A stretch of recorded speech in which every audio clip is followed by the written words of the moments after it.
আমার মনে হয় কোথাও ঘুরতে গেলে সবথেকে বেস্ট পার্ট হচ্ছে গিয়ে আপনাকে সকালবেলা ছুটাছুটি করে ব্রেকফাস্ট বানাতে হবে না, যেটা নাকি ডেইলি লাইফে আমরা করে থাকি। আপনার জন্য সুন্দর সুন্দর ব্রেকফাস্ট বানানো থাকবে, আপনি চুজ করে খেতে পারবেন। আবার সবথেকে ওয়ার্স্ট পার্টও হচ্ছে কি আপনাকে খুব জলদি জলদি উঠে যেতে হবে, কারণ ব্রেকফাস্টে তো একটা টাইমিং থাকে, সেটা মেনটেন করতে হবে। তো hello everyone, welcome back to another blog. তো সেই দিন আমরা সবাই মিলে একসাথে গিয়েছিলাম ব্রেকফাস্ট করবার জন্যে।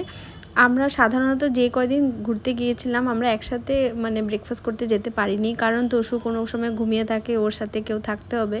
তো সেদিন ও উঠে গিয়েছিল, তো আমরা গিয়েছিলাম একসাথেই ব্রেকফাস্ট করব বলে। তো সবাই নিজের পছন্দ অনুযায়ী ব্রেকফাস্ট নিয়েছিল। আমার সেদিন খুব পুরি বলো বা লুচি বলো খেতে ইচ্ছে করছিল, তো সেটাই নিয়েছিলাম। আর এদিকে তোষুকে তোষুর পাপা ব্রেকফাস্ট করিয়ে দিচ্ছিল। সেরকম কিছুই খায়নি সকালবেলাও, শুধু একটা এগ পোচ আর জুস খেয়েছিল।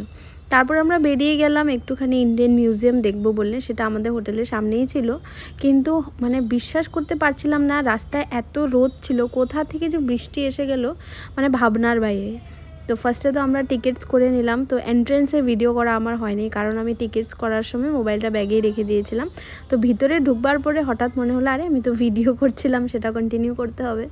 তো ফার্স্টে আমরা এন্ট্রেন্সে একটা সুন্দর অশোক স্তম্ভ দেখতে পেলাম।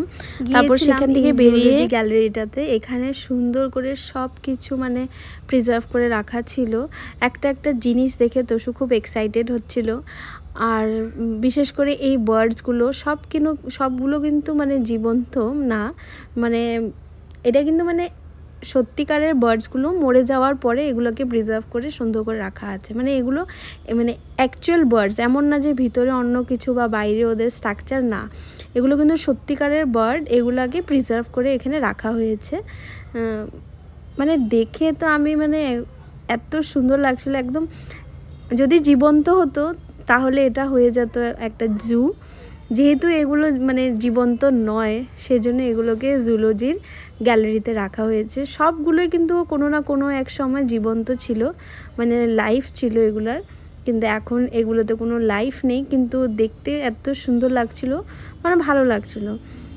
অনেকগুলো জিনিস এমন বার্ড ছিল যেগুলো নাকি আমাদের এইখানে আসে একটা সিজনাল, এগুলোকেও প্রিজার্ভ করে রাখা ছিল। অনেক ধরনের স্নেকস ছিল, টার্টল ছিল, ক্রোকোডাইল ছিল, কি না ছিল, যে একটা জিনিস যেটা তুমি জুতে গিয়ে দেখতে পারবে, এখানে সবগুলোই ছিল। শুধু ডিফারেন্সটা এটাই যে এগুলো সব কিছুই এখন আর এগুলোতে প্রাণ নেই। তারপর আমরা এই গ্যালারি থেকে বের হয়ে চলে গেলাম মারমেড গ্যালারিতে, যেখানে নাকি অনেক ধরনের ফিশেস, যেগুলো মাছ বড় বড়, সেগুলোকে প্রিজার্ভ করে রাখা ছিল। সেগুলো সেম সায়েন্স ল্যাবরেটরিতে যেমন সুন্দর করে সব কিছু প্রিজার্ভ করা থাকে, সেগুলো ওইভাবেই সুন্দর করে প্রিজার্ভ করা ছিল।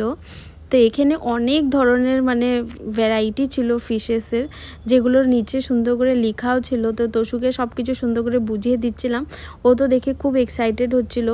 আবার আরেকটা গ্যালারি ছিল যেখানে ভিডিওটা আমি জানি না কি করে আমার ভিডিও করা হয়নি।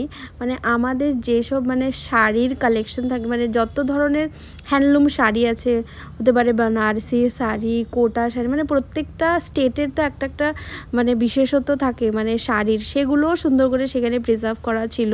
কিন্তু দুর্ভাগ্যবশত আমার সেই ভিডিওটা করা হয়নি, সামান্য একটা ক্লিপ আছে। তো আশা করি আপনাদের সকলের এই ছোট্ট ব্লগটা ভালো লাগবে। দেখা হচ্ছে পরবর্তী ব্লগে, ততক্ষণের জন্য বাই বাই।